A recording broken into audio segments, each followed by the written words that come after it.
Magandang araw po sa inyong lahat. Ating pag-usapan ang Sangguniang Kabataan. It is an orientation on governance, finance, and accountability. Dito din may ginawa rin akong Excel file na free to download na pwedeng gamitin ng kahit sino mang SK official. So yung ating pag-usapan, ito po ay nahahati sa maraming parts. Yung overview, ano yung SK organization and official, qualification terms and actions, fund sources and budget preparation, collection, deposit, and cash handling, disbursement and procurement, honorarium, the CBYDP and ABYIP, ang allowable programs and activities, books, records, and registries, financial reports and submission, accountability, benefits and privileges, key deadlines and sanctions, recommended program, turnover of SK properties, financial records, documents, and money accountabilities. So, simula tayo sa part 1. Ano nga ba ang Sangguniang Kabataan?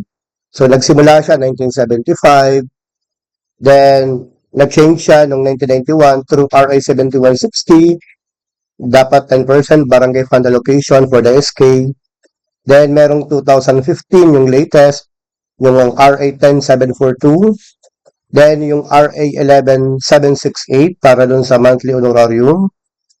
And the latest is yung 2025 JMC number 1, DBM DILG NYC para sa appropriation, release, planning, and budgeting of SK funds under the amended law. So, sino nga ba ang SK? The SK is the youth council in every barangay. Composed member plus an appointed secretary and treasurer. So, sabi dito, 10% of the general fund allocated to SK. So, 10% ng general fund ng barangay, dapat 10% doon, dapat yun yung share ng SK. Then, actually, itong fix of term, pwede na itong mabago, depende sa existing na batas. So, ang ating ano muna is 3 years. Pero again, depende po yan sa umiiral na batas. Then, sabi dito, at the age of 18 to 24, yan po yung age of elected officials on election day. Yung age na 18 to 30 naman, ito yung age of appointed SK secretary and treasurer. Paano? The SK chairperson automatically serve as an ex-official member of the Sangguniang Barangay and chairs the Committee on Youth and Sports Development. All SK funds shall be subject to all existing budgeting, accounting, and auditing laws, rules, and regulation. Part 2, ang SK organization, official, and their responsibilities. So, ang chairperson, siya yung call and presides over all SK meetings and KK assemblies. Voters only in case of patay. Votes only in the case of patay. So, takes the lead in formulating the CBYDP and preparing the implementing the ABYIP. Siya yung nagpipirma all required documents, warrants, and checks drones from SK funds for all expenditure. Ensure the implementation of all policies, programs, and projects in coordination with the Sangguniang Barangay. Exercises general supervision over the affairs and activities of the SK and the KK. With the concurrence of the majority of all SK members, appoints the secretary and the treasurer, serves as an ex-officio member of the Sangguniang Barangay, and chair the Committee on Youth and Sports Development, and submit annual and end-of-term programs, accomplishment, and financial reports to the Sangguniang Barangay. And ito naman yung role ng SK Treasurer and Secretary and Treasurer. Sa SK Treasurer, takes custody of all SK properties and funds, ensure proper turnover to the next Treasurer, collects all receipts collection, and issue official receipts. Serve as co-signatory in all withdrawal from SK funds, certifies the availability of SK funds whenever necessary, submit certified and detailed statement of income and expenditure at the end of every quarter, maintains the registry of cash receipts and deposit, yung RCRD, and the register of cash in bank, yung RCB. It should be a banded officer and must be a TESDA certified and bookkeeping before assumption of office. Sa SK Secretary, keeps and updates all records of the KK, including the list of qualified registered members, prepares and keep minutes of all SK meetings and KK assemblies, post all approved resolutions on the bulletin board and at least 3 conspicuous places, post annual and end-of-term report, yung CBYDP, yung ABYIP for public disclosure, submit the Sangguniang Kabataan Annual Supplemental or Annual Budget to the Sangguniang Bayan within 10 days after the approval of the budget, issue certification of attendance for SK official to their school or faculty, causes dissemination of SK documents to all concerned offices and individuals, and maintains youth database and youth organization registry, ensures data privacy compliance. So SK members, yung federation and katipulan ng kabataan. So sabi ko nga, 7 elected, ang SK members, and yung federation ng SK composed of all SK chairperson in the municipality or city, elects its own president, vice president, treasurer, and secretary. The president serves as ex-officio member of the Sangguniang Bayan and chair the Committee on Youth and Sports Development. Yun yung federation ng lahat ng SK. So, katipunan ng kabataan, ito yung ang age niya is 15 to 30 years, residing in the barangay for at least 6 months and registered in the COMELEC list. The KK is the highest policy-making body on youth matters in the barangay. So, SK must secure the concurrence of the majority of the KK for the CBYDP and ABYIP. Dapat merong regular KK assemblies must be held at least once in every 6 months. Ibig sabihin, at least 2 times in 1 year. Sa part 3, ito yung qualifications, term of office, and mandatory first actions. So yung SK official, dapat ay Filipino citizen, registered voter, resident of the barangay for at least 1 year before the election, at least 18 years old, but not more than 24 years old on election day, able to read and write, not related. Ito yung pinaka-importante, no? Not related within the second civil degree of consanguinity or affinity to any incumbent elected national, regional, provincial, city or municipal or barangay official in the locality, has not been convicted by final judgment of any crime involving moral turpitude. So ito yung special rules for treasurer and secretary, must be appointed up to 30 years of age, not limited to 24 years old. Treasurer must have a background in business administration, accountancy, finance, economics, or bookkeeping. Dapat yung treasurer must be a TESDA on bookkeeping, must be certified by TESDA on bookkeeping before assumption of office. Treasurer is a banded officer appointed by SK chairperson with concurrence of majority of all SK members. Ang term niya po is coterminous with the appointing SK chairperson. Mandatory first action after the assumption of office. So within 60 days, formulate and approve internal rules of procedure. Then second, appoint secretary and treasurer. And set the schedule of regular SK meetings and KK assemblies. So yan po yung within 60 days, no? But within 3 months, dapat mag-formulate na and publish the CBYDP with KK concurrent. Part 4, the fund sources and the SK budget process. Where does the SK fund came from? Primarily, 10% of the barangay general fund.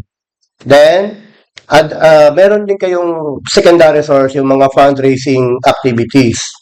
Meron kayong mga fund run, kung ano-ano pa yung mga fundraising activities nyo.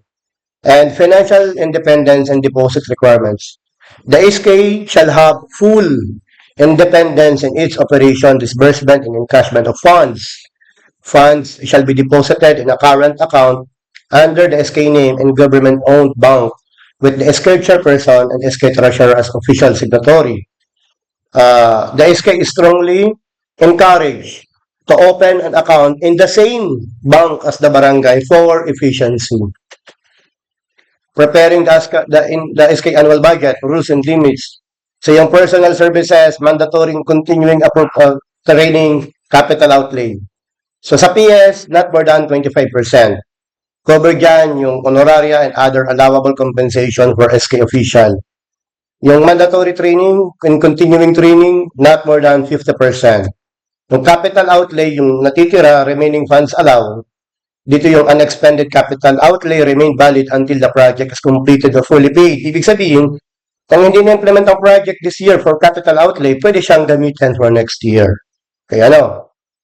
So, budget cycle synchronized with the barangay. SK chairperson, proposed annual budget to SK members not later than October 16. The SK secretary submit approved budget to the Sangguniang Bayan through the municipal budget officer within 10 days of approval. So, budget review by the Sangguniang Bayan and budget reenactment. So, yung Sangguniang Lungsod or Sangguniang Bayan, meron po silang 60 days from the receipt to review the SK annual or supplemental budget. Sabi dito, failure to complete the review within the prescribed period renders the budget deemed pre-approved. So, yung budget review declared operative in full, pwedeng i-declare operative with condition, declare inoperative in part, or declare inoperative in full. So, meron po mga dahilan kung bakit kailangang i-declare inoperative or declare operative with condition. So, nasa wisdom po yan ng Sangguniang Bayan in accordance with laws, rules, and regulations. So, budget reenactment, if the SK fails to submit an annual budget or the supplemental budget is returned, yung previous year's annual budget is deemed reenacted and remains in effect until a compliant budget is submitted and reviewed. Binoted kapag reenacted budget, mayroon pong mga limitation yan. Napakaraming limitation po yan. Part 5, collection, deposit, and cash handling. So, collecting SK funds, rules on receipt and deposit. Official receipt only. Dapat gamitin ng SK treasurer. Official receipt only. Bawal po yung temporary or provisional receipts. Direct deposit. Collection directly deposit to the SK bank account by the payer shall be supported by the certified validated slip or credit memo from the bank. Then, deposit daily intact. All collection must be deposited intact to the bank. Walang bawas yan. Whole amount, dapat all collection deposited intact to the bank. Daily. One depository bank account only. Only one current account shall be maintained with a government-owned bank in the name of the SK. So, ang SK chairperson, SK treasurer, sila po yung official signatory. So, yung collection na yan, i-record po yan sa RCRD. All collection, i-record po yan sa RCRD. Then, for the books of accounts for collections, RCRD and RCB. So, yung RCRD, maintained by the SK treasurer, records all receipts in collection and all deposit made. So, the RCRD has columns for cash on hand, cash on bank, and breakdown of receipts. The RCRD and RCB, ito po yung basis for the preparation of the quarterly and annual statement of receipts and payments. It must be certified photocopies and it shall be submitted to the Budget Monitoring Office within 10 days after the end of each month. Yung RCB naman, it is maintained by the SK treasurer. It records all deposit and withdrawals or payments from the SK current account. The BMO uses the certified photocopies of the RCB to update the registry of budget, commitments, payments, and balances, yung RBC-PB. Both the RCRD and RCB shall be made available for inspection on audit by the co-auditor concerned.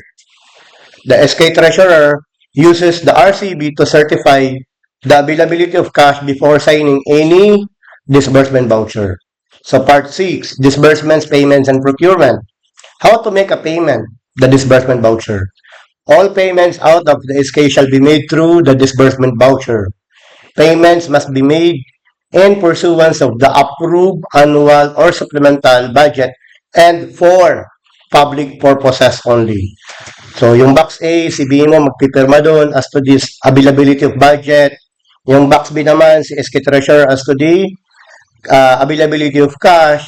Box C, si SK Chairperson. So, approving authority, all documents must be complete before signing, and it is yung accountability, yung responsibility is to ensure that the disbursement in accordance with laws, rules, and regulation. Supporting documents must be attached to every DB. No payment shall be made without complete documentation. Yung payment methods by check or by cash advance. Pero yung cash advance must be liquidated before granting another cash advance. Recording, pay DB are recorded in the RCRD and RCB. The BMO, the Budget Monitoring Office, updates the RBCPB after each payment. Cash advances, rules, granting, and liquidation. Sino yung pwede mag-receive? Only duly designated or officially accountable SK official may receive cash advances for specific activities authorized by the SK. Ano yung purpose? Cash advances are granted only for activities that cannot be paid by check or where direct procurement is not practicable. The purpose must be stated in the approved budget and ABJIB. Liquidation requirement. Liquidation shall be made within the prescribed period by applicable COA rules. No new cash advances shall be granted until the previous cash advances is fully liquidated. Documentation liquidation report must be supported by official receipts, report of activities, and all other documents as required. Unliquidated cash advances are subject to COA audit disallowance. The granting and liquidation of cash advances shall be recorded in the RCB maintained by the SK Treasurer and the RBCPB by the BMO. Pero pagdating po doon sa refund, di ba may mga refund yun, papasok po yun sa RCRD. Procurements of goods and services using SK funds. All procurements of goods and services using SK funds shall be in accordance with yung latest ngayon, yung RA 12009 and GPPB Circular Number 07-2019 on procurement by SK. So yung GPPB 2019 allowed the SK chairperson to directly negotiate with suppliers for amounts covered by small value procurement, pero dapat may strict documentation is required. So bids and awards committee for amounts requiring competitive bidding, the SK chairperson may request the barangay BAC or the city BAC to conduct a procurement on behalf of the SK. So kung walang bids and awards committee na na-create yung SK. Supporting documents required, purchase request, canvas, purchase order, contract, inspection and acceptance, delivery receipt, yung supplier's invoice. Prohibited splitting of procurement to avoid a higher mode of procurement is strictly prohibited under RA 12009. Each PPA, the programs, projects, and activities must be procured as one transaction per the approved budget. The procurement activities must be posted in the PhilJeps and in the Barangay Bulletin Board to the extent required by the applicable rules and the amount involved. So, ito po yung flowchart, the receipt, inspection, and recording of purchase supplies equipment. All supplies and property purchased using the SK fund must be properly received, inspected, accepted, and recorded in the appropriate registry. So, number 1, purchase order issued. The SK chairperson signs the PO based on approved DB. Then, delivery and inspection. The supply officer delivers. So, BMO and SK inspect items kung sino po yung usually si SK Treasurer. Acceptance and IER, inspection and acceptance report. Usually si SK Treasurer dito. Recording in the inventory register. Items recorded in the registry of supplies, materials, and equipment. Then, paggagamitin na issuance via requisition slip. Items issued to intended beneficiary via RIS, yung requisition issue slip. Then, physical inventory count. The annual physical inventory count prepare. Actually, hindi po ito RCPPE kasi sa barangay ito. Meron po tayong RIDSM, RIPPE, meron tayong RIDPE. Iba po yun. Actually, parehas ba lang yan ng RCPPE. Then for donated supplies and property, the SK receives the donation, issue and acknowledgement receipt, records in the RIDPE or yung RIDSM, and conducts inventory taking accordingly. Property purchased by the SK is not carried on the barangay book. The SK maintains its own registry separate from the barangay. Part 7, honorarium. So, rules on the grant of monthly honorarium to SK. So, who receive honorarium under Section 16, the SK member, including the SK treasurer and secretary, to receive a monthly honorarium chargeable against SK funds. Honorarium shall be granted at the end of every regular monthly SK meeting. Pero yung honorarium po ng SK chairperson, chargeable po yan sa barangay funds. Amount limit, the monthly honorarium of members shall not exceed the monthly compensation received by the SK chairperson. The rate is set by local budget circular number 148. Meron po siyang 25% PS cap, not more than of the total SK fund, shall be allocated for the personal services, which includes honoraria and any other allowable compensation. This limit is strictly enforced during the budget review. So kapag lumampas kayo dyan, pwedeng i-declare yan inoperative as part or in whole. Depende po sa sangguniang bayan or sangguniang panglungsod. Sa barangay fund, additional honorarium, actually, the barangay, through a local ordinance, may provide additional honorarium, social welfare contribution, and hazard pay to SK official charge against barangay funds, not against SK funds. So, depende po yan sa barangay kung gusto nila, no? SK chairperson na sangguniang barangay member, the SK chairperson is entitled to pro rata honoraria for every sangguniang barangay session attended. So, chargeable to barangay funds separate from the monthly honorarium charged to SK funds. Hindi po siya doon. Part 8. The CBYDP in ABIP, the SK planning documents. The comprehensive barangay youth development plan.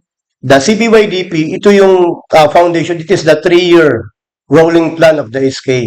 So, all SK programs, projects, and activities must be grounded in and consistent with the CBYDP.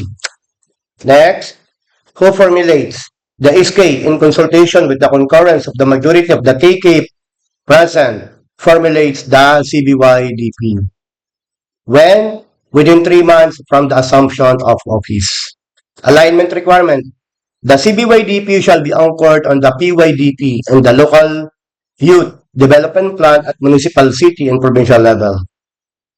7. Priority trust. The CBYDP must prioritize education assistance, sports and wellness, skills training and livelihood, agricultural, fishing and forestry, climate action and disaster risk reduction, capacity building and leadership, context-specific and intersectional youth vulnerabilities. Posting required. The CBYDP and its approving SK resolution shall be posted on the SK Full Public Disclosure Policy Board and at least 3 conspicuous places in the barangay. Copies shall be furnished to all concerned offices. Budget review in effect. A budget submitted for review before the approval of the ABIP shall be declared inoperative in full. Tandaan nyo yan po yan, ha? Dapat maano na muna. Next, the annual Barangay Youth Investment Program, the ABIP. Yung CBYDP, yung annual slice doon, ang tawag doon, ABIP. ABIP is the yearly slice of the CBYDP and serves as the primary basis for preparing the SK annual budget. No budget item may be included in the SK budget is not in the approved ABIP. The ABIP shall contain specific programs, projects, and activities or PPA with corresponding project costs, including the necessary fund flow to approximate the reasonable timing and the release of funds. The ABIP shall be prepared and approved by the SK through a resolution before the start of the preparation of the SK annual budget. Any change in the annual budget must be in accordance with the adopted ABIP. The PPA in the supplemental budget must also be consistent with the ABIP. The ABIP shall be posted on the SKF PB and at least 3 conspicuous places. So again, copies shall be submitted to the Sangguniang Bayan together with the annual budget. Budget items exceeding ABYIP amounts or PPAs na wala dun sa ABYIP shall be declared inoperative by the reviewing Sanggunian.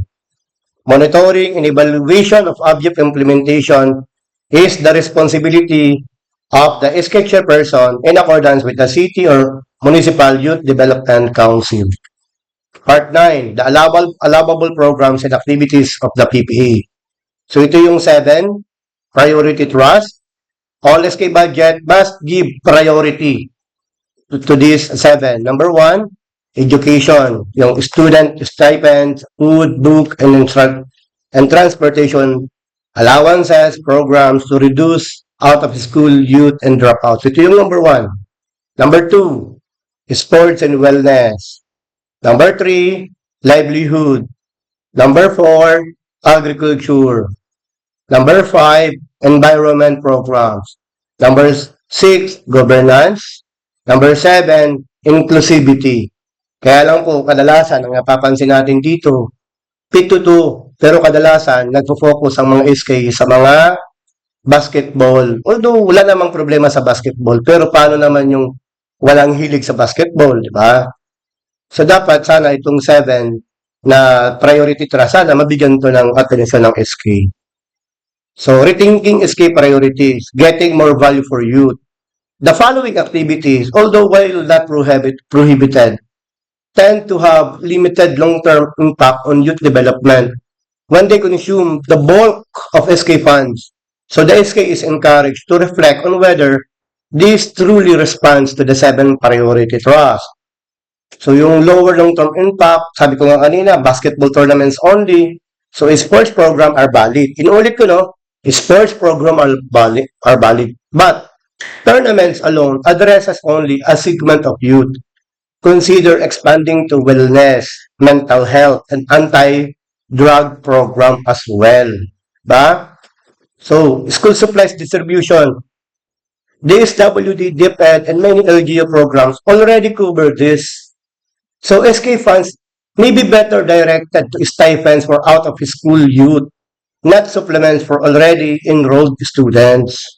So, sana, di ba, sa hirap ng buhay ngayon talaga, marami nang hindi nag-aaral.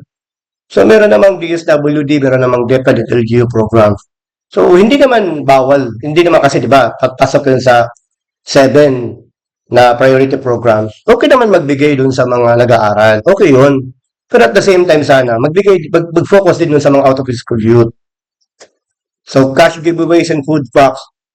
Sabi nga dito, unless tied to specific livelihood or emergency program in the ABYIP, ito yung this do not build lasting youth capacity and may face audit scrutiny in public purpose.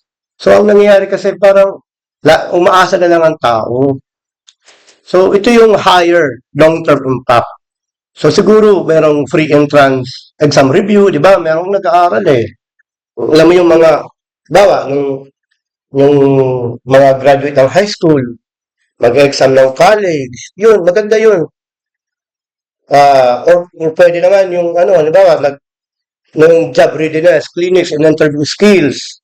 Diba? Pwede naman kasi kumuha ka ng isang magaling na speaker, then meron kayong school, meron kayong building doon. So, ipa-attend mo yung mga kabataan na gusto mag-review sa college. Kasi mali mo, merong UP, may BU. Di natin alam kung saan sila mag-enroll sa public school. So, actually, maraming magagaling na mga estudyante. Ang problema lang talaga, yung taong magre-review sa kanila. So, ito, pag pina-review mo yung mga estudyante na yan, malaki ang chance nila na makapag-enroll sila sa higher university, mga kilala ng public school. So, doon malaki ang chance. Malaki ang higher long-term impact mo kasi, di ba, kapag nakapag-aral ka sa college. Tapos, yung job readiness clinic and interview skill. Pero pwede ka naman kumuha ng isang tao na mag-training sa mga kabataan paano gumawa ng resume or ano yung gagawin para ano yung mga tips and techniques during the interview process. So tinuturuan mo sila paano makapaghanap ng trabaho. Lalo na sa ngayon, maraming online job, di ba? Actually, maraming Maraming mga kabataan sa ngayon na mayroong talent talaga. Kaya lang nahihirapan maghanap ng trabaho kasi nga minsan yung diskarte pa paano ang pag-apply, ano yung dapat na gawin. So yun, malaking impact yun, di ba? Kasi syempre kapag nakapagtrabaho yun, may iwasan yung mga walang trabaho. Tapos yung youth governance. Ito naman yung mga it is teaches youth about civic participation, budgeting, and transparency. So parang ang pinapoint ko dito is turuan mo tumayo sa sariling paa ng mga kabataan. Turuan mo sila na matuto. Hindi yung wag mong hayaan na umasa sa'yo. So yun yung ano namin, yun yung ano ko, no, na dapat may higher long-term impact, lalo na doon sa mga out of school youth, lalo na doon sa mga talagang mga may kakayahan sana mag-aral. Diba? Yun na sana sa akin. So, allowable expense class in the SK annual budget. The SK annual budget is classified into 3 expense class. Each has a specific specific object codes na dapat consistent sa object and chart of accounts. Yung PS, dapat 25%, yan na yan, no? Tapos yung MOUE, yung remaining funds, then capital outlay. Okay? So yan yung allowable expense class. So dapat yung PS 25%. Part 10, books of accounts, records, and registries. The required documented by the SK Treasurer. Actually, may marami ito eh. Yung RCRD, yung RCB, yung kay Treasurer. Kay BMO, yung RBCPB at saka meron ding specific na RBCPB, yung RSPF-CPB. Yan yung para sa mga budget, specific purpose. So, sa SK Treasurer, yung RSM, Inventory Register, yung RPE. Okay. Records, Management, and Audit Readiness. So, ang SK po, it is a single entry bookkeeping. SK financial transactions are kept under the cash basis of accounting using a single entry bookkeeping system. Cash basis of accounting, ibig sabihin, the SK recognizes transactions when cash is received or paid. The focus of financial reporting is on the purpose for which cash was used in cash balances at the reporting date. Availability of COA audit, all accountable forms, records, registries, DB, supporting documents, and reports shall be made available for COA audit concerned at all times. So, meron siyang logbook. Yung documents turnover, upon change of SK official, all financial records, documents, accountable forms, and money accountabilities shall be inventoried and turned over to the incoming SK official. Certified photocopies to the BMO. The SK Treasurer shall furnish the BMO with certified photocopies of the RD and RCB within 10 days after the end of each month. The BMO record this submission in the logbook. Part 11. The financial reports and required submission. So, meron tayong quarterly basis and financial reports. The SK is required to prepare and submit the following reports at the end of every quarter. So, yan, nakalagay dyan, report name, prepared by, frequency, submitted to, and posted. Yung SBCPB, prepared po yan ni BMO on a quarterly basis, submitted to SK, Sangguniang Barangay, COA Auditor, posted dapat guys sa FPDPB and 3 conspicuous places. Yung SSPFCPB, BMO po ang gagawa niyan, quarterly basis, same lang, posted on conspicuous places. Yung SRP, quarterly, ang gumagawa po niya sa SK Treasurer, based on RCRD and RCB, it is made on a quarterly basis. Sangguniang Barangay, dapat i-post yan sa conspicuous places. So, meron naman tayong annual, yan. Meron tayong statement of receipts and payments at saka yung notes to FS prepared by the SK Treasurer, submitted to the COA Auditor, SK Sangguniang Barangay, within 60 days after the end of period, posted, yes. Yung iskabaa, sinong gagawa niyan? Si BMO at saka si SK Treasurer. Silang dalawa. Sa COA Auditor, Sangguniang Barangay, within 60 days after the end of period, yes.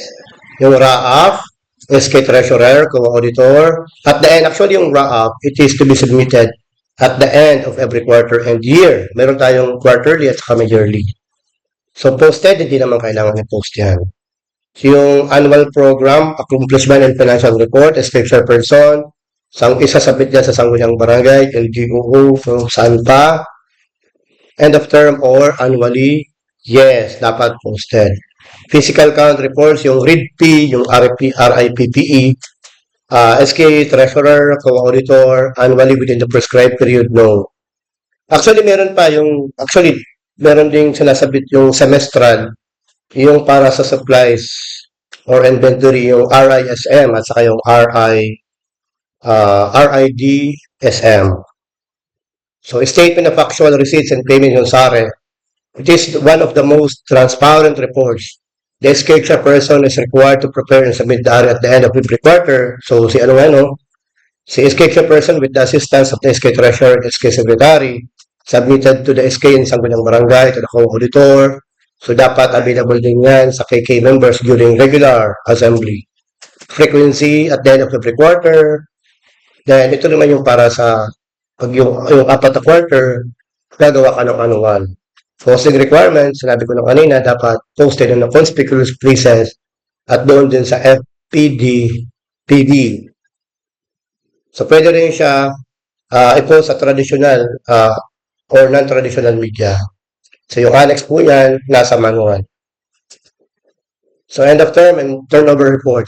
At the end of every term of office, the outgoing SK official are required to perform a complete inventory and orderly turnover of all SK properties, financial records, documents, and money accountabilities to the incoming SK official. Ano yun? All cash and cash equivalents, all accountable forms, official receipts, and unused check, all books of accounts, RCRD, RCD, all supporting documents, all SK properties, the approved CBYDP, ABIP, and annual budget documents, all SK resolution minutes of meetings, youth database. So lahat ng ito dapat, kailangan i-turn over to ng maayos sa incoming SK official. No? So part 12, accountability to COA, DILG, NYC, and DBM. So yung COA, meron siyang audit jurisdiction of the SK. Sa COA, merong post-audit, so dapat supported with documents, annual audit, may ginagawa ang iba, cyclical audit. So, merong kakandak din ng cash examination ng COA. So, yung submission of reports, dapat nagsasubmit ang SK banding requirements, it is required. Dapat banded yung SK Treasurer at saka yung SK Chairperson. Sa DILG, NYC, and DBM, yan, sa DILG, siya yung nagsasupervise, yung National Youth Commission, then yung DBM. Basahin nyo na lang. No? Okay. So, personal liability and accountability of SK official, the responsibility and accountability in the utilization and disbursement of SK fund rest upon the SK official concerned. It is also the responsibility to ensure that SK fund are utilized strictly in accordance with applicable budgeting, accounting, and auditing rules and regulation and the provision of existing procurement law. So, SK Chairperson, primarily accountable for all SK funds and property under their custody, liable for all payments approved without adequate supporting documents, may be suspended or removed for failure to formulate CBYDP, ABIP, failure to submit reports or abuse of authority. Si SK Treasurer, ikaw pa ay accountable for all cash and accountable forms in their custody as a banded officer, liable for cash shortages, must liquidate all cash advances before a new one may be granted. Si BMO certifies availability of budget on DB, liable ka po for overcommitting the budget. Ibig sabihin, kung wala namang budget, tapos nag-disburse po, meron kayo, liable ka doon. Responsible for accurate maintenance of RBCPB, RSP, CPB, and budget reports. Liable for any irregularity in budget recording or certification. Part 13. Ito yung privileges and benefits of SK official during incumbency. So, ito yung mga benefits nyo, ha? All SK officials in good standing, whether elected or appointed, are entitled to the following during their incumbency. free tuition fee and matriculation, NSTP exemption, class excuse, ba? Pero dapat, attested by schedule person yan. Travel reimbursement, pag mag-travel ka, pwede ka makapag-claim ng reimbursement. Meron kang monthly honorarium. Actually, meron ka ring civil service eligibility. So, depende yan sa years of service sa barangay. Per guidelines po yan ng civil service, no? So, PhilHealth coverage, provided with PhilHealth coverage by the national government through the DILG. So, kasama po kayo sa Yearly General Appropriation Act. So, yan po yung benefits and privileges of SK official. Part 14, the key deadlines, calendar, and sanction for non-compliance. So, synchronize calendar of SK deadlines. The SK budget cycle is synchronized. Sabay-sabay kayo with the barangay budget cycle. The following are the key deadlines prescribed by law and applicable issuances. So, within 60 days of assumption, sabi ko nga kanina, formulate internal rules, appoint secretary and treasurer. Within 3 months of assumption, formulate and publish the CBYDP with KK concurrent. So, September 15 of each year, barangay treasurer inform SK of estimated 10% for the next year. So, sa barangay treasurer yan, ha? Then, before annual budget preparation, dapat be prepared and approved by the SK resolution. On or before October 16, SK chairperson submit proposed SK annual budget to SK member. So within 10 days of budget approval, SK secretary submit annual or supplemental to the Sangguniang Bayan or Sangguniang Paglungsod through the municipal or city budget officer. So within 60 days of receipt, sa Sangguniang Bayan or Sangguniang Panglungsod, review SK budget for compliance. So within 10 days after each month end, SK treasurer furnishes DMO with certified photocopies of RCRD and RC. At end of every quarter, kung sinabi ko na kanina, yung submit is BCPP, SSP, FCPB, yung statement of receipts and payments, yung ano yan, yung RAA. By the way, yung monthly, yung bank reconciliation, dapat sila submit yan on a monthly basis, no? So within 60 days after end year, submit SRP, SCABAA, and all annual financial report. So sanction and grounds for suspension or removal.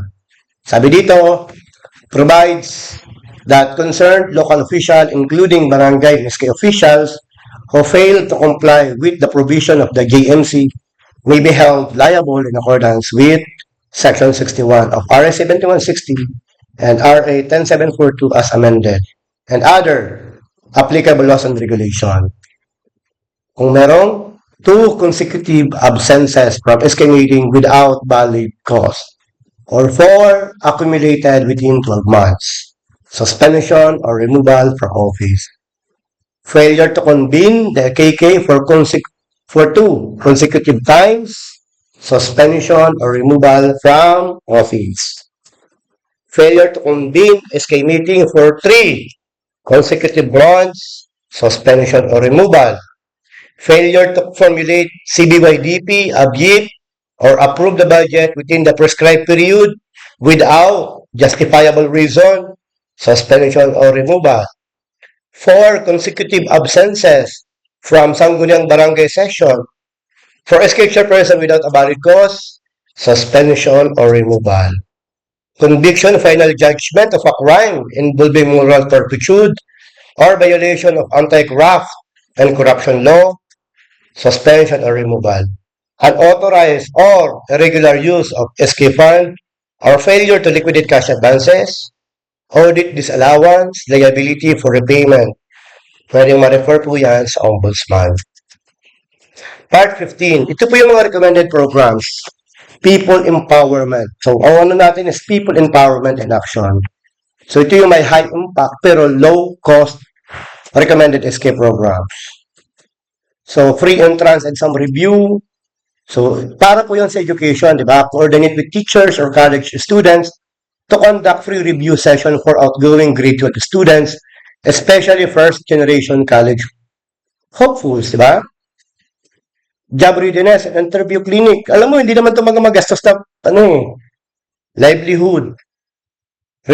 Resume writing, job interview practice, and basic digital skill, partner with PES or private sector volunteers.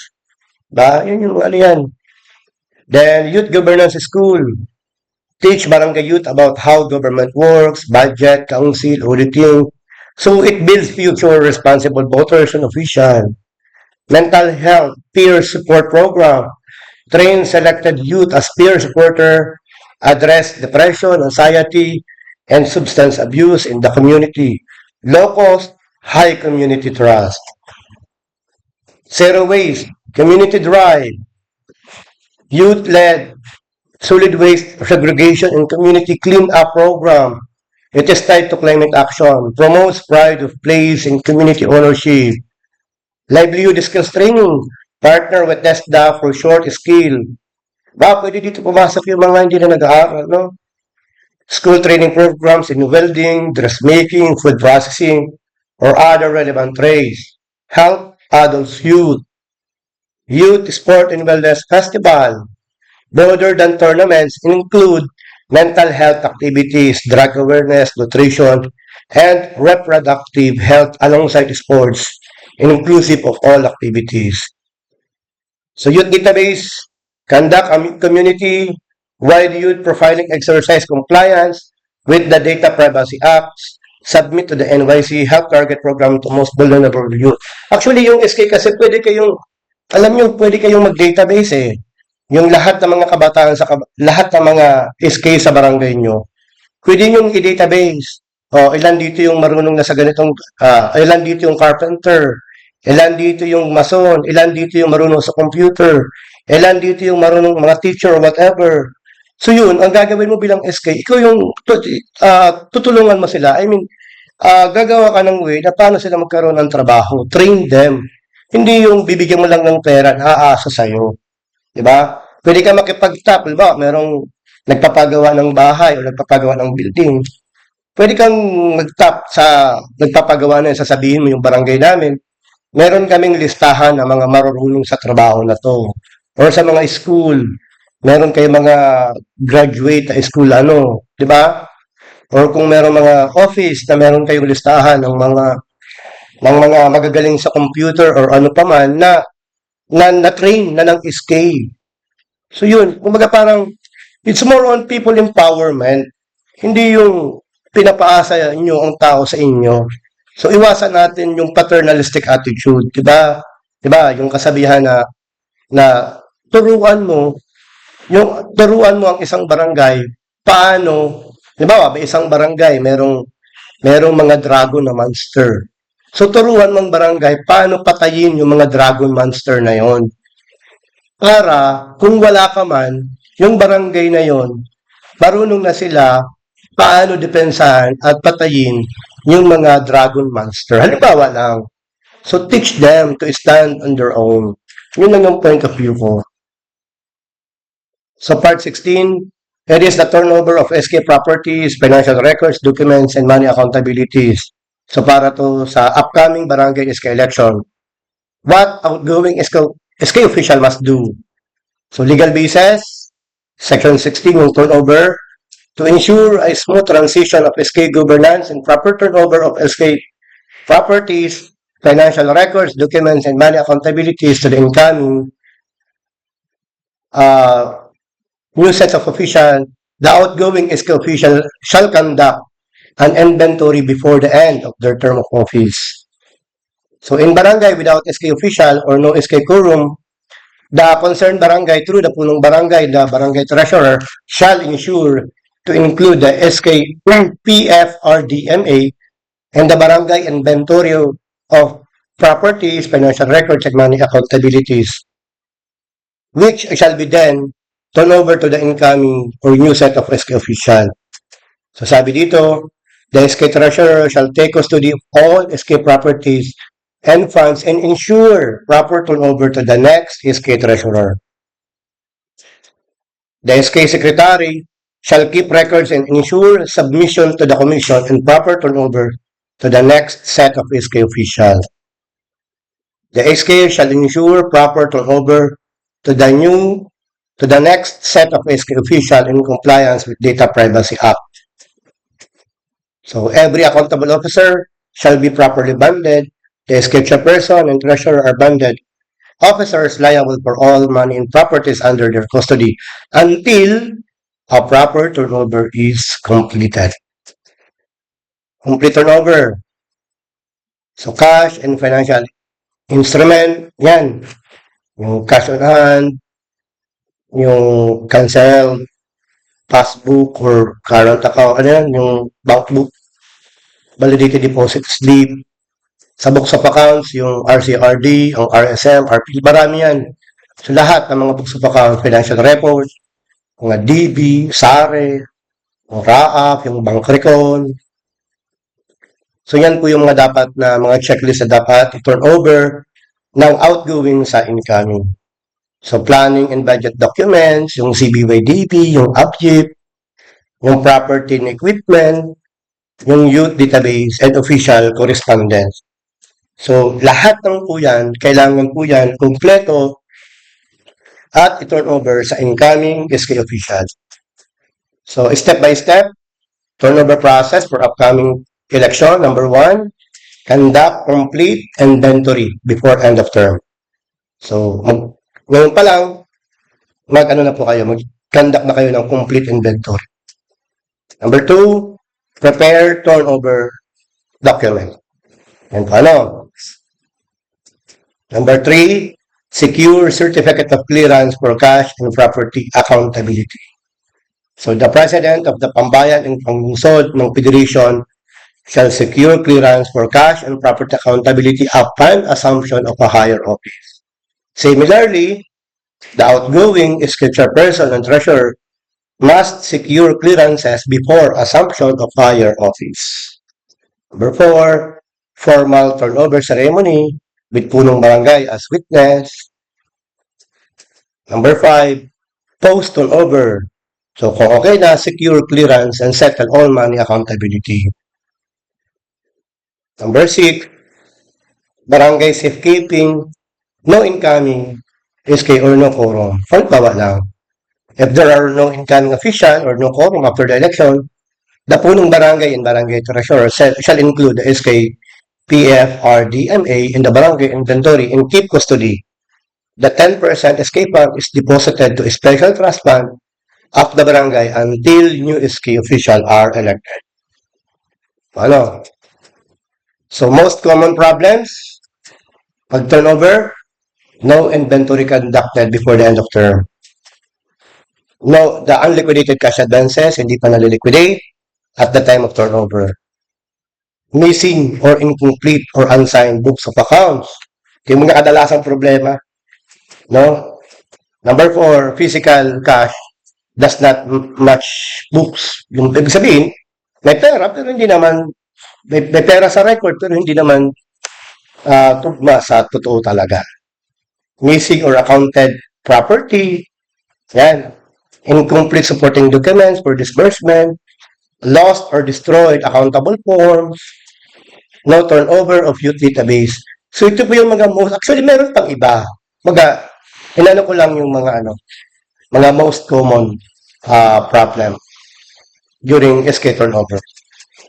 So consequences of turnover failure. So failure to comply with the turnover requirements exposed outgoing SK official to serious legal consequences under multiple laws. So meron po administrative liability, may civil liability at saka criminal liability. Yan po yun. So adverse reaction from COA, notice of disallowance, suspension, withholding of clearance from civil service, commission, sayang, di ba? Liability, civil liability. So, kailangan mong bayaran yan.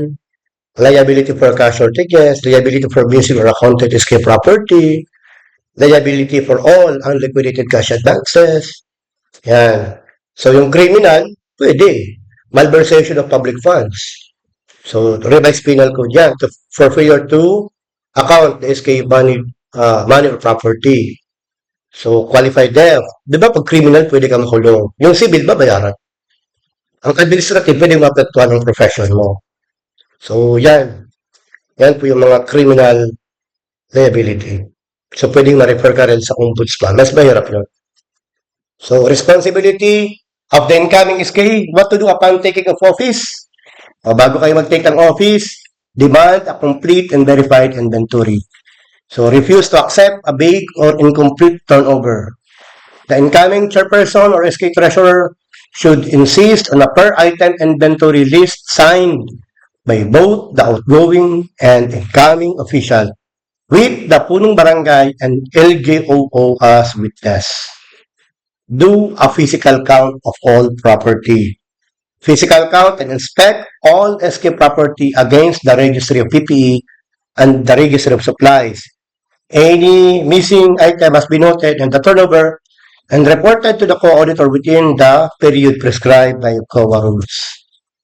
Verify bank balance against cash flow. So, dapat immediate reconcile the SK bank statement. So, document all irregularities found. If missing documents, cash shortages, or missing properties or unliquidated cash advances are discovered during turnover, immediately prepare a written report to the COA auditor in the Sangguniang Barangay. The incoming SK is not liable for pre-turnover irregularities. They prepare document and report. So within 60 days from assumption, the incoming SK must formulate and approve internal rules. Sinabi ko yung kanina, di ba? Do not use SK funds until a compliant budget exists. Binoted tandaan nyo to, mga incoming. Kapag po meron ka sa turnover at i-accept mo lahat, tapos hindi naman pala tama yan, ibig sabihin, cargo mo na yan, liable ka na dyan. So bago ka pumirma, siguraduhin mo na tama at talagang totoo at existing talaga. Dahil kung pumirma ka dyan, liable ka dyan. So upcoming SK official, kay reminder, before election day, update all books sa the latest day, begin preparing the PF RDMA inventory list. Yan. On or before the last day of term. Complete the inventory, conduct formal turnover, ceremony with the punong barangay, and LGO as witness. Both outgoing and incoming officials sign the turnover report. The post-turnover, the outgoing, settle all remaining money accountabilities, cooperate with COA post-election cash exam, secure clearance before assuming any government position. So, ayan na naman. Within 60 days, formulate IRP, appoint secretary and treasurer, set meeting, and so on and so forth. If no incoming SK or no quorum, the punong barangay and barangay treasurer take custody of PFRDMA per GMC number 6.0. Okay? So, SK chairperson, ito yung, yung SKCC, di ba? What is it? Who issues it? How it works? So, what is SKCC? So, nasa section 7.1 po yan. So, Annex 8 shall be issued by the SK chairperson for all checks issued during the day on a daily basis or as the need arises. So, SKCC, it is a formal certification document prepared by the SK treasurer, signed by the SK chairperson, where the SK current account is maintained and list all checks issued by the SK for a given day. Why it is required? The SKCC serve as the bank official notice from the SK kasi yung last that the listed checks are authorized, legitimate, and should be honored upon presentment.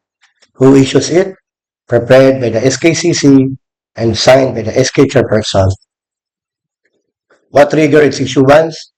The SKCC must be issued for every check drawn against the SK current account. No check should be honored by the bank without a corresponding SKCC. So, step by step.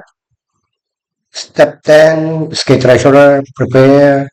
The SKCC, step 11. Ayan na po yung step by step. Paano yung SKCC? Ayan po, basahin nyo na lang.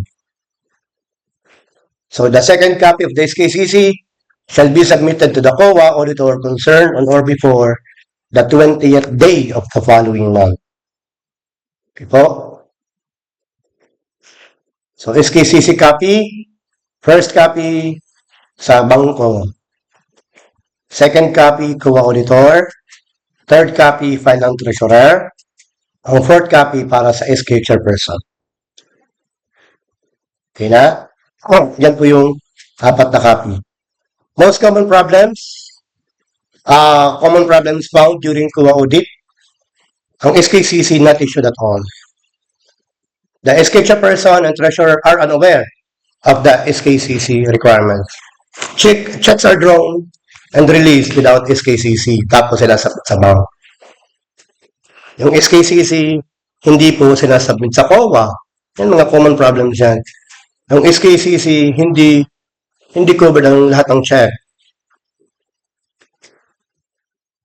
Only 1 or 2 copies ang ginagawa. Tapos, yung SKCC, si chairperson, nagpipirma na lang basta-basta sa SKCC. Blank. Napakadelikado po nun. Yung magpipirma ka ng blank, delikado yan, no? Still checks. So, yung mga cheque na mga hindi naman pwedeng ma-encash pa, hindi siya nare-report.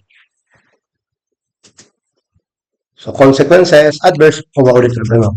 Actually, marami pa po yan. Yung walang bank recon, hindi nagsasubmit yung mga DB, hindi nagsasubmit ng mga yung RCRT, marami pa. Ngayon, punta tayo sa ginawa kong Excel file. Itong Excel file ko na to, ito po ay automatic. Ibig sabihin, meron na siyang, ito po ay free to download.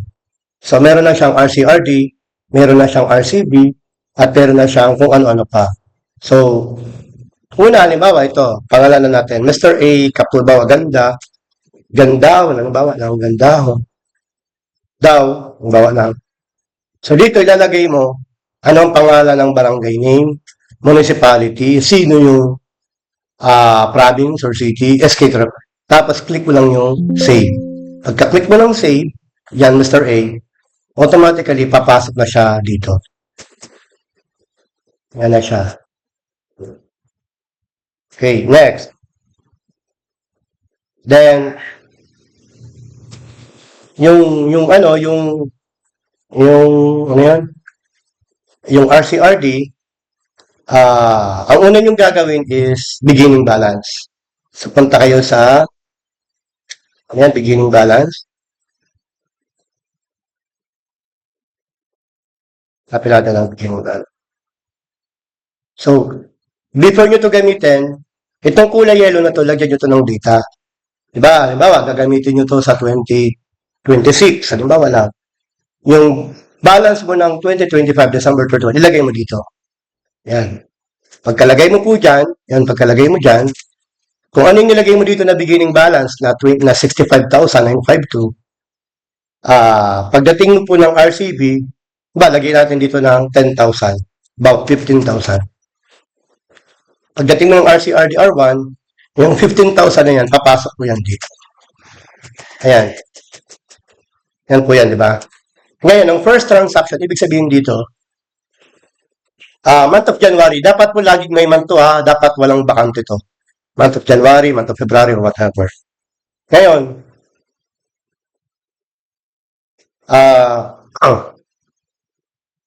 nag-issue ka ng resibo, nakakuha ka ng 34,000, di ba? So, galing yan sa subsidy from barangay. So, 15,000 plus 34,000, a total of 49. Ngayon, same date, dineposit mo siya. Ayan. Dineposit mo, di ba? So, lalagay mo sa deposit.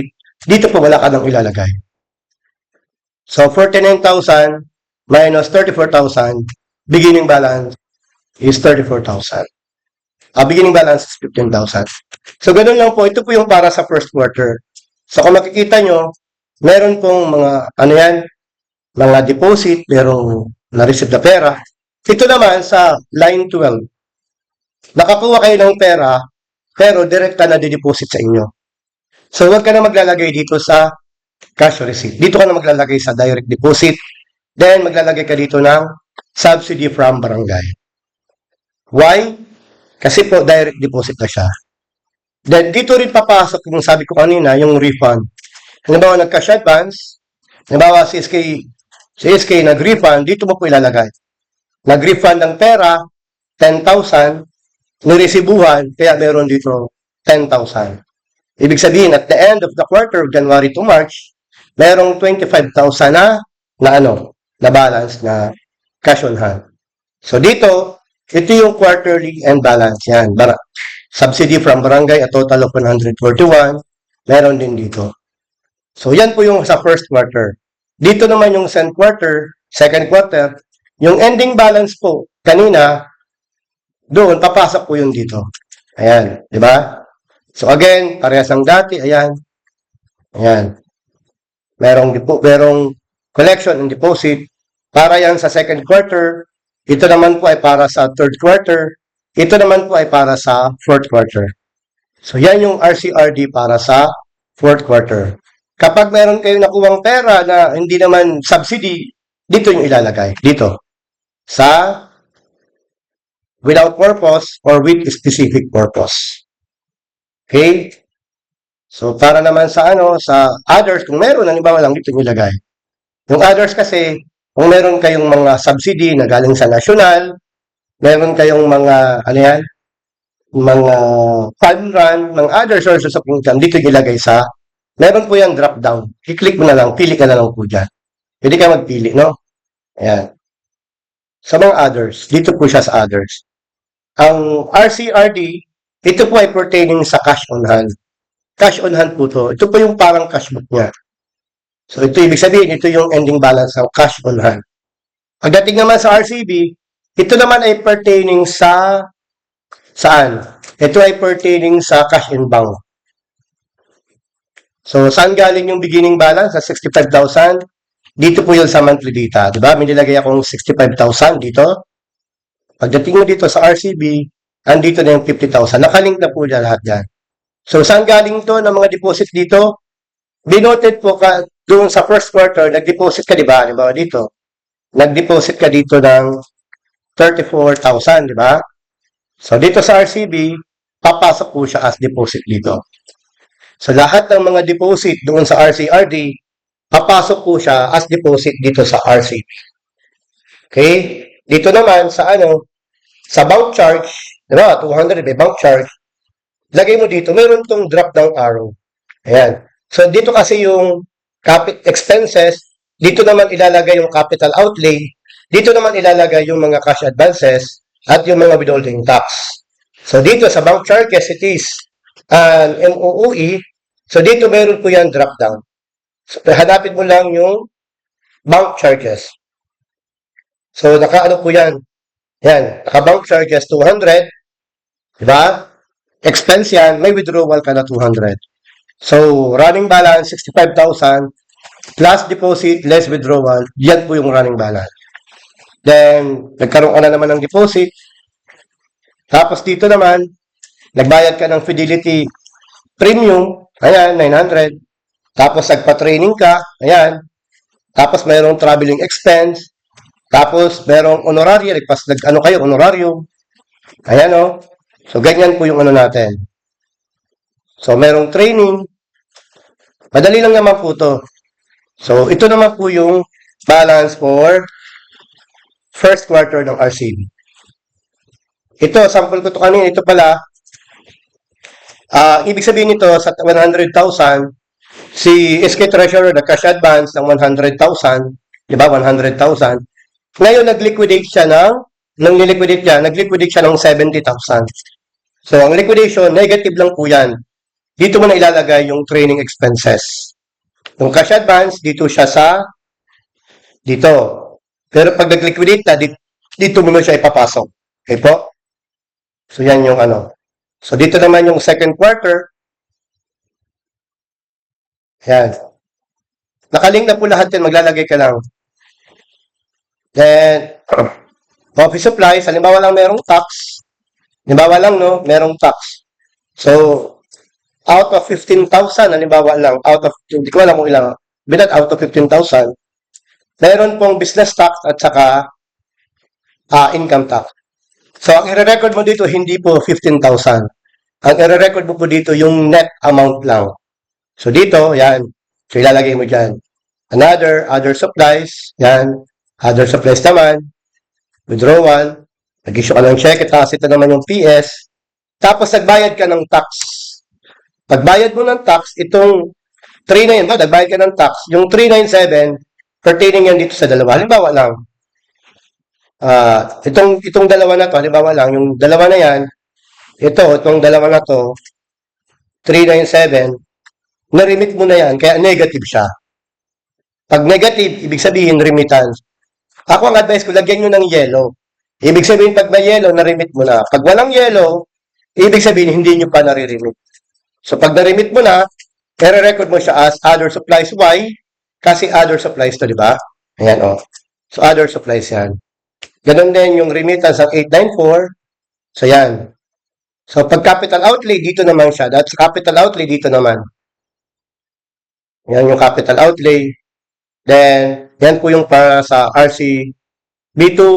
So, ganun lang din sa RCB3. RCB3, RCB4. Tapos, again, sabi ko nga, kapag walang yellow, ibig sabihin unremitted pa. Para may monitoring. Kasi baka magkaroon kayo ng penalty. So, lahat ng mga unremitted tax, huwag nyo lagyan ng yellow. Ang kagandahan lang kasi dito, meron ka ng SRP. So, dito sa SRP, ito pa yung automatic. Palitan mo lang to ng 2026 na kunwari. Mag-automatic na siya. So, dito, pwede kayo mag-prepare ng first quarter. So, mag-automatic na po siya. Tignan nyo sa baba. Ayan. Mag-automatic na yan. So, yan. Ibig sabihin, ito at ito dapat balance yan, ha? Ito at saka ito dapat balance yan. Dapat itong itim na to dapat zero yan. Kapag hindi yan zero, ibig sabihin may error sa recording mo. So, yan yung para sa first quarter. So, yung balance ending balance ng first quarter, yan dapat ang magiging beginning balance ng second quarter. Tingnan natin.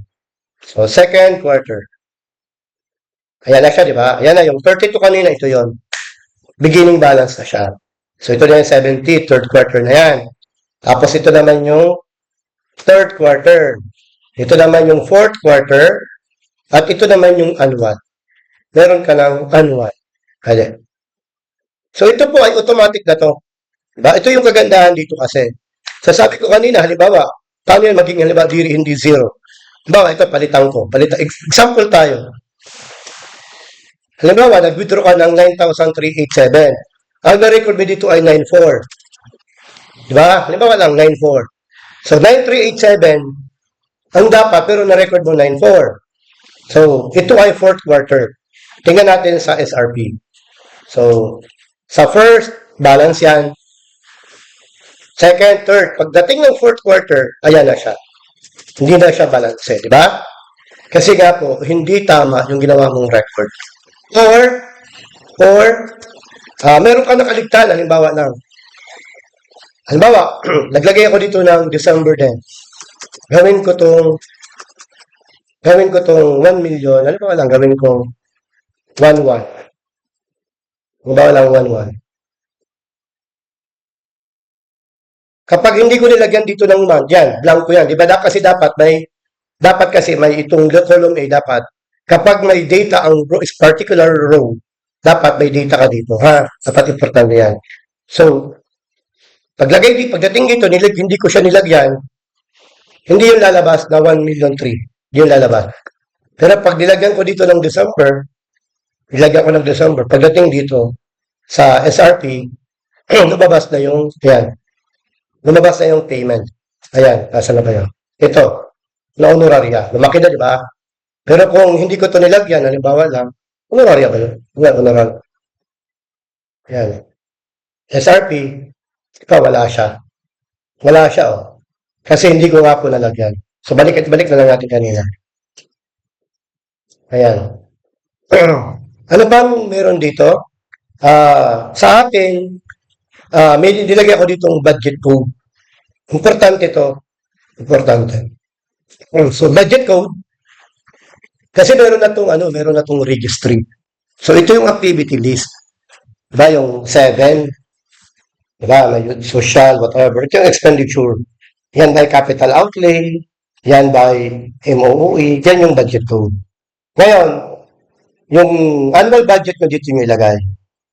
Ibig sabihin nito, meron kayong annual budget sa PS under current administrative. So, about budget reference, halimbawa lang, honorarium, ang annual budget nyo is 160,000. Tapos, meron kayong electricity expense para sa PPA na blood donation. Meron kayong training expenses under sports development para yan sa basketball tournament. Yun ang ibig sabihin niya, no? Para, pagdating dito sa RCB, lalabas dito yung expenditure nyo. Yan.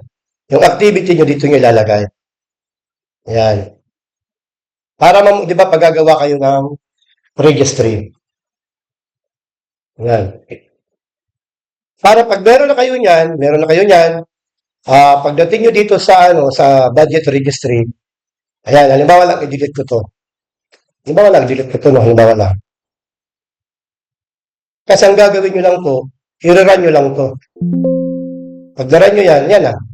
Lalabas na yung lahat ng mga, sasabihin mo, sa activity list na, na sports development. So, lalabas yung mga transaction nyo pertaining to basketball tournament. Di ba? Sabi mo, para sa general and administrative. Lalabas siya. So, hindi ka na mahirapan gumawa ng mga registry kasi ang dami-dami nun. So, pwede kang gumawa ng registry per activity, per PPA. Diba? Ayan. So, yan po yung kagandahan dyan. Then, also, ito yung kompletong list of accounts. Ayan, cash, receipts, ayan.